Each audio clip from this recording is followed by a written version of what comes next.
Ethan Walker had exactly $1 left. His son, Noah, was hungry, his boots torn, and every job application had gone unanswered. At the cafe counter, a woman's card was declined. Her face flushed as the line behind her grew restless. Ethan stepped forward, sliding his last bill across the counter. "Here," he said softly. "It's just coffee." Claire Donovan's eyes lifted to his, surprised. Neither of them knew how much that moment would change. Before we dive in, drop a comment with where you're watching from, and don't forget to subscribe for more stories like this. Let's begin. The cafe smelled of burnt espresso and old wood, the kind of place where Ethan Walker often came just to stay warm. His coat was frayed at the cuffs, his boots cracked from too many winters, and his pockets were empty, except for a single crumpled dollar.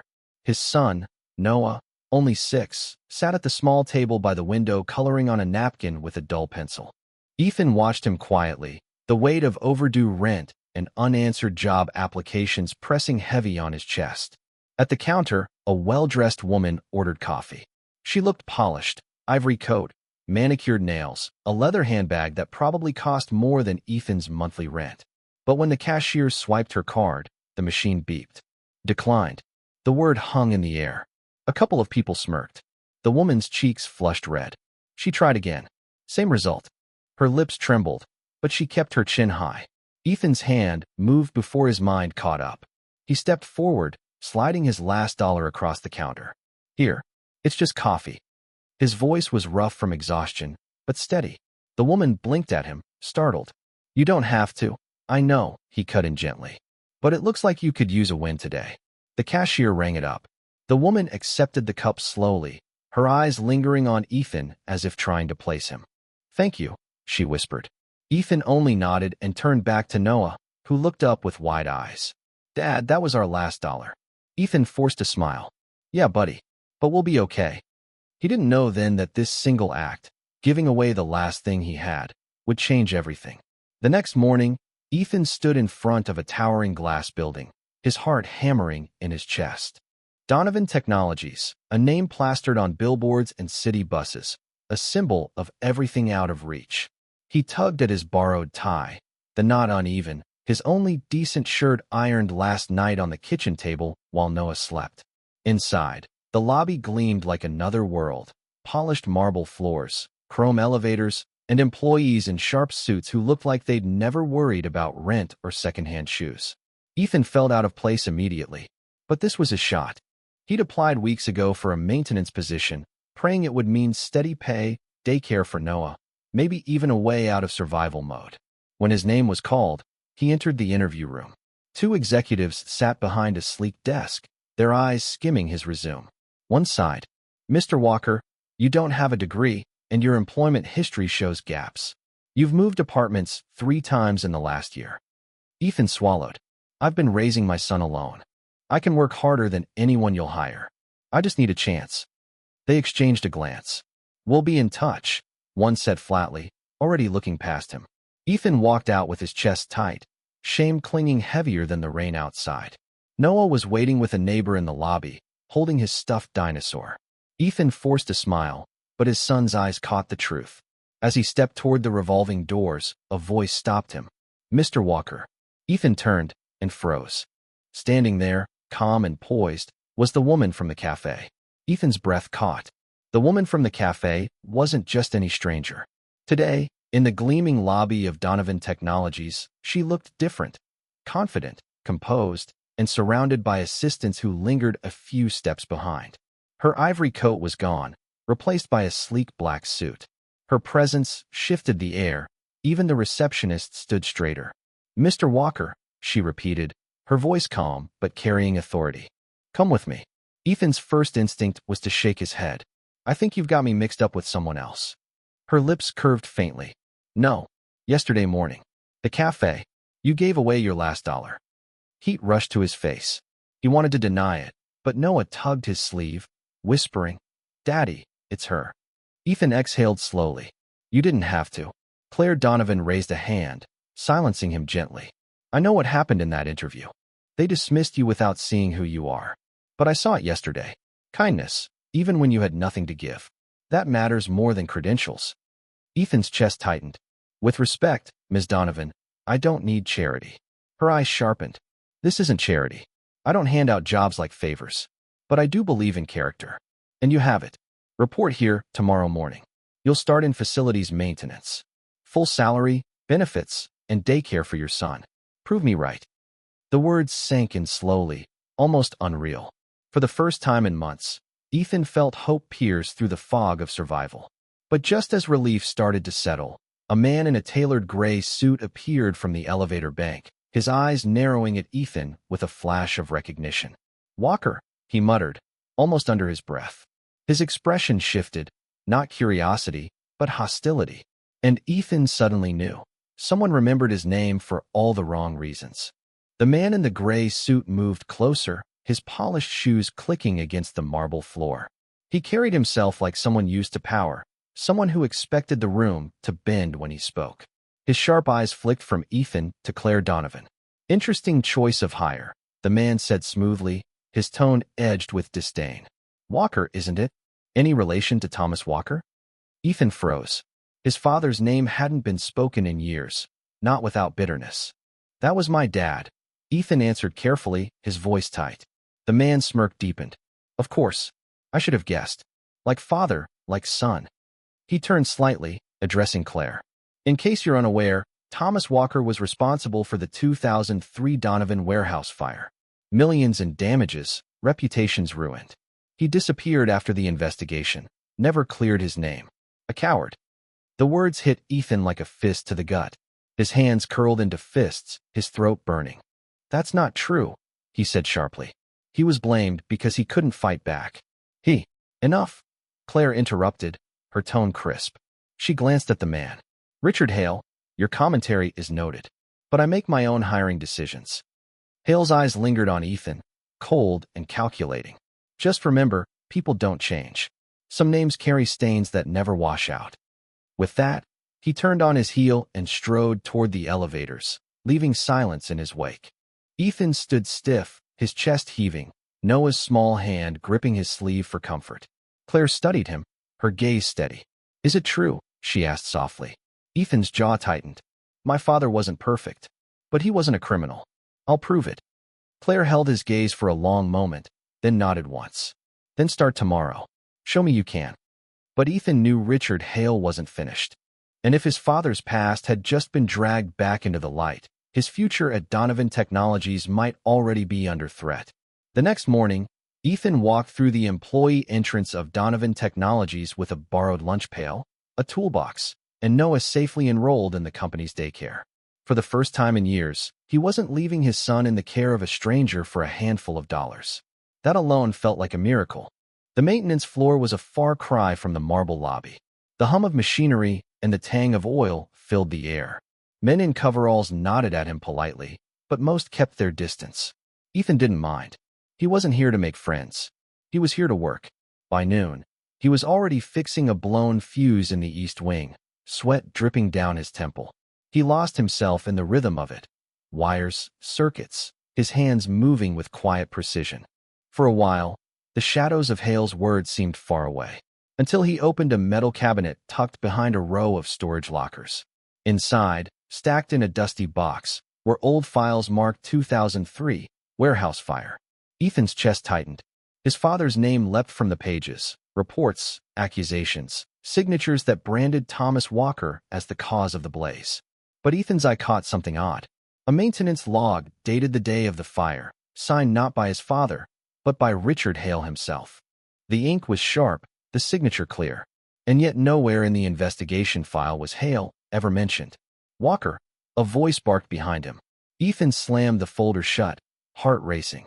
One of the senior foremen stood in the doorway, frowning. "Lunch break's over. You're on the West Wing generator." Ethan nodded quickly, shoving the file back into the box. But his hands shook as he tightened the toolbox lid. For years he thought his father had been destroyed by bad luck. Now, for the first time, Ethan wondered if it had been something far worse, betrayal. That night, Ethan sat at his kitchen table long after Noah had fallen asleep. The folder he'd swiped from the cabinet lay open under the dim glow of a single lamp. Pages yellowed with age, statements typed in cold bureaucratic language. all pointing to Thomas Walker as the man who failed to follow safety protocol. But the maintenance log gnawed at him. Richard Hale's signature stood out like a scar, proof that his father hadn't been the last man in that warehouse. Proof that someone had lied.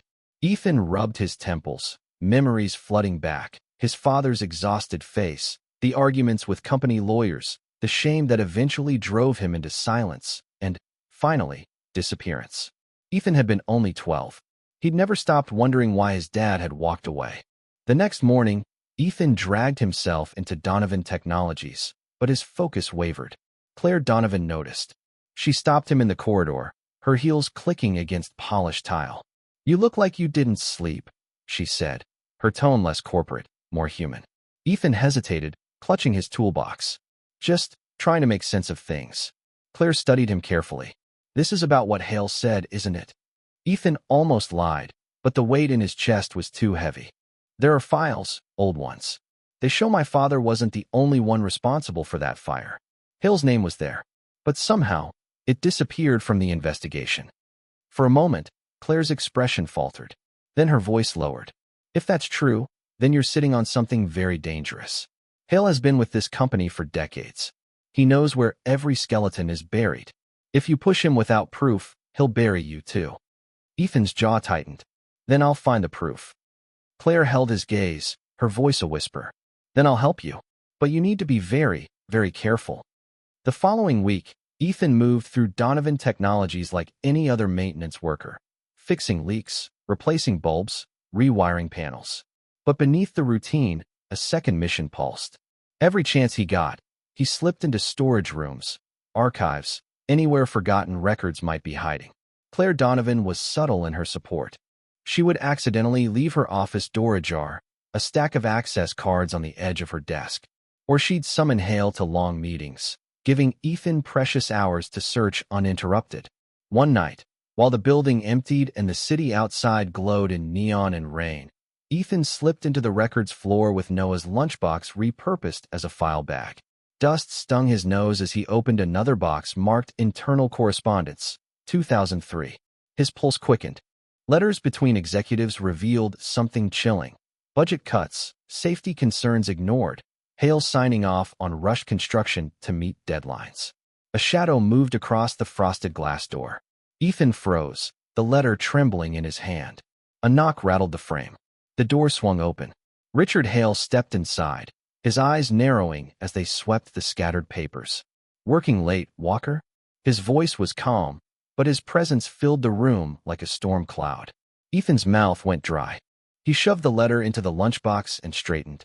"Generator check. Just making sure the backup systems are stable." Hale's gaze lingered on him, cold and calculating. Then, slowly, a smile spread across his face. "Careful. Digging in the wrong places can get a man burned. Just ask your father." The words sliced deeper than any threat. Hale turned and walked out, his footsteps echoing like a warning. Ethan's fists clenched around the handle of the lunchbox. For the first time, he wasn't just fighting for survival. He was fighting for his father's name. The next morning, Ethan slipped into Claire Donovan's office before dawn, the city skyline still wrapped in fog outside her windows. He placed the lunchbox on her desk and opened it, spreading the brittle papers across the glass surface. Claire leaned forward, scanning the memos, the signatures, the cut corners and cost overruns. Her face, usually composed, tightened with every page. "These aren't just mistakes," she whispered. "This is deliberate negligence. Hale approved construction without proper safety checks. If these had surfaced during the investigation, my father wouldn't have been ruined." Ethan finished, his voice heavy. Claire exhaled slowly, closing the file. "If we bring this forward, Hale won't go quietly. He'll claim forgery. He'll rally allies. He'll smear your father's name worse than before. And you." She looked at him, softer now. "He'll destroy you personally." Ethan shook his head. "He already took everything from us once. I won't let him do it again." She studied him for a long moment, then nodded. "Then we do this together. But we'll need more. One letter won't topple a man like Richard Hale. We need the original safety reports, the missing testimonies. And those are locked in the board archives." Ethan's heart pounded. "Which I don't have access to." A faint smile crossed Claire's lips. "But I do. And I'm willing to use it." Before Ethan could reply, her intercom buzzed. "Ms. Donovan," her assistant's nervous voice crackled. "Mr. Hale is here to see you. He says it's urgent." Claire's eyes flicked to the scattered papers. Ethan quickly shoved them back into the lunchbox. She straightened, her voice icy calm. "Send him in." The door opened, and Hale stepped inside, his eyes sweeping the room, then landing on Ethan. Richard Hale walked in as if the office belonged to him, his polished shoes clicking against the marble. His eyes flicked to Ethan, then to Claire, suspicion sharpening into something colder. "I hear you've been generous, Claire," he said smoothly, sliding into the chair opposite her desk without invitation. "Giving jobs to men who should never set foot in this building." Ethan's fists clenched, but Claire raised a hand slightly, a silent warning. She leaned back, her voice crisp. "Mr. Walker has proven his worth." Hale's gaze cut to Ethan. "Worth? His family nearly destroyed this company. Do you know what it cost us to bury the scandal his father left behind? And now his son is skulking around our halls, sniffing in dark corners like a stray dog." Ethan's pulse hammered. "My father wasn't the criminal. You were." The words shot out before he could stop them. Hale's smile didn't falter, but his eyes turned deadly. "Careful, boy. Allegations like that can end careers and lives." Claire's voice sliced through the air. "That sounded like a threat." "It's a reminder," Hale replied smoothly. "You built this empire, Claire, but I've kept it standing. Don't gamble it on misplaced sympathy. Cut Walker loose now, or you'll regret it." Silence thickened, broken only by the hum of the city outside the glass. Claire's hands folded neatly on the desk. Her voice, calm but steely, carried finality. "No, Richard. I think the board deserves to hear the truth." For the first time, Hale's mask cracked, a flicker of fear in his eyes before he stood abruptly, jaw tight. "Then you've chosen war." He stormed out, the door slamming hard enough to rattle the frames on the wall. Ethan exhaled, chest burning. Claire turned to him, her face pale but resolute. "Get everything ready. Tomorrow, we face him in the boardroom." The boardroom gleamed with polished wood and silver nameplates, a battlefield dressed in luxury. Ethan sat stiffly beside Claire, the lunchbox of files at his feet. Across the long table, Richard Hale exuded confidence, his smirk daring anyone to question him. The meeting began with routine reports, but Claire's voice soon cut through the monotony. "Before we proceed, there is a matter of integrity we must address." She gestured to Ethan. "Mr. Walker has something the board should hear." Dozens of eyes turned. Ethan's throat tightened, but then he thought of Noah asleep in their drafty apartment, clutching his stuffed dinosaur. He stood, his voice steady. "My father, Thomas Walker, was blamed for the Donovan warehouse fire 20 years ago. He lost his job, his reputation, his life. But I found proof he was scapegoated." He spread the files across the table, memos with Hale's signature, ignored safety warnings, testimonies erased from the official report. Gasps rippled through the room. Hale barked a laugh. "Forgeries. Desperate attempts by a nobody trying to rewrite history." Claire rose. "Except these documents came from our own archives. And I personally verified the signatures. This company covered for you, Richard. Not anymore." The room erupted, board members whispering, some standing, others staring at Hale in shock. Hale's face flushed, his composure cracking as security entered at Claire's quiet nod. "Richard Hale," she said coldly, "you're suspended pending full investigation." As Hale was escorted out, Ethan felt the weight of years lift off his shoulders. For the first time, his father's name wasn't a stain. It was the truth, finally breaking through. Weeks later, Ethan walked onto the rooftop garden of Donovan Technologies. Noah played with a toy plane nearby, while the skyline blazed with sunset. Claire stood beside him, her expression softer than he'd ever seen. "Why did you help me?" he asked quietly. She smiled faintly. "Because once, someone helped me when I had nothing left. And I promised I'd do the same." Ethan looked at Noah, then back at her. His last dollar had bought more than coffee. It had bought them a future. Thanks for watching. Like and subscribe for more stories that stay with you.